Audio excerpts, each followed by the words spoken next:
Sheldon is guarding Caitlin Clark. She swipes her in the eyeball. Caitlin Clark nudges her off because Jacy stays in her face. I mean, come on. You know what? You know what the commissioner should do? Mabry should be out for 10 games. And then Marina Mabry comes out of nowhere and chucks her to the floor. What happens when a heated rivalry, brutal fouls, and questionable refereeing all collide? Caitlin Clark and Jacy Sheldon's grudge match turned into a physical showdown you have to see to believe. But the biggest shock? The ending flips everything on its head. Jacy Sheldon, we had Caitlin Clark getting teed up involved in the incident. How does that happen? Jacy Sheldon is guarding Caitlin, swipes her in the face. There's one. Going for the ball, swipes her in the eyeball. Before we move on, I'd like to ask you a small favor. If you appreciate this content, please take a second to like this video and subscribe to the channel. Over 98% of you watch the videos without subscribing. It costs you nothing, but it makes a huge difference to us. So, did you click the subscribe button? Great! Thank you so much. Now, back to the video. Marina Mabry just coming in and Mabry just thrashing into Caitlin Clark, of course. And then Caitlin pushes her off of her. Like, why are you still in my face? Marina Mabry, bat out of hell, chucks Caitlin Clark. The new angle on this is, it's like, whoa. And the fact that the referees didn't automatically throw her ass. Go back to May 30th. The Fever were battling hard, but it wasn't your typical matchup. The game got ugly, fast. Sophie Cunningham ended up losing part of her tooth after a collision, Sydney Colson had her leg twisted in a scramble, and somehow Jacy Sheldon was involved in all of it. Every time there was an injury or a physical play that stopped the game, Sheldon was right in the middle of it. And while some might call that aggressive defense, Fever fans saw it differently. To them, she was towing the line, or straight up crossing it. The frustration poured over after that game. Of course, the referees are going to review the play because that's a lot of contact going on right there. That's a lot of unnecessary. You know, and you think that doesn't have fallout. Well, Sophie Cunningham right here was clearly sending a message after your referees. Fever players wanted more calls from officials, but they weren't getting them. Cunningham especially felt robbed, not just of a clean game, but of the ability to play it fairly. The injuries added salt to the wound. On social media, fans were fuming, some even pointing to Sheldon's long-standing tactics. It wasn't just one bad game. Sheldon had a reputation. She's known for her physicality, sure, but factor in her sharp trash talk and her knack for knowing just how to rattle opponents, and it's easy to see why tempers boiled. That May game wasn't an outlier. It was the spark to something bigger. And let's not forget the history here. There should be a flagrant one, of course, on Jacy Sheldon because she swiped her and hit her in the eyeball, whether it is intentional or not. Right out of that arena is exactly why all eyes are on the WNBA, the commissioner. Contact. That's a lot of non-basketball contact happening during this play. Caitlin Clark and Jacy Sheldon go way back to their college days.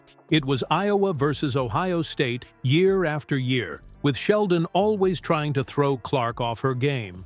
Screens became elbow bumps. Steals came with extra chatter. When Clark dropped an impossible three-pointer, there was Sheldon, ready to shrug it off like it didn't matter. The rivalry between these two didn't just simmer, it built with time.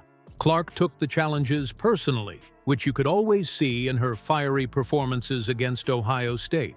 So, coming into this rematch, it was about more than evening the score. It was about standing up. With Sophie Cunningham back on the floor and Clark sharper than ever, the Fever were done playing the victim. This was their moment. Time to prove they wouldn't back down. The stage was set, and the message was clear. The rematch between the Fever and Sheldon's squad was already on edge. Hard fouls, trash talk, and players fighting for every possession. But things completely boiled over in the second quarter, right when Caitlin Clark drove to the rim. That's when Sheldon reached out on defense and caught Clark directly in the eye. It wasn't subtle either. Not physical play. That's Bush League bullshit. Street ball crap on a basketball court. Right? So the 3 referees that I like to say, they got them straight out of Sephora because I don't think these referees have ever refereed. Clark's head snapped back, and she immediately stepped toward Sheldon, shoving her in frustration. What followed was pure chaos. Marina Mabry, stepping in to protect Sheldon, rushed over and collided into Clark with enough force to send her to the floor. The crowd was up, the benches tensed, and every player on the court was locked in a shouting match. The referees stepped in quickly, blowing whistles and separating both teams before things could escalate further. But even with the stoppage, the temperature in the arena was only climbing. Fans erupted in boos, pleading for more penalties against Sheldon, while others shouted back that Clark had instigated things by retaliating. People are like, nah. Despicable. This league won't lift a damn finger and would rather enable this despicable behavior. I'm not even exaggerating, you guys, like 15 minutes. 15 minutes they are watching this play over. When the referees went to review the play, they took forever. Seriously, it felt like an eternity. And when they made their decision, it set everyone off again.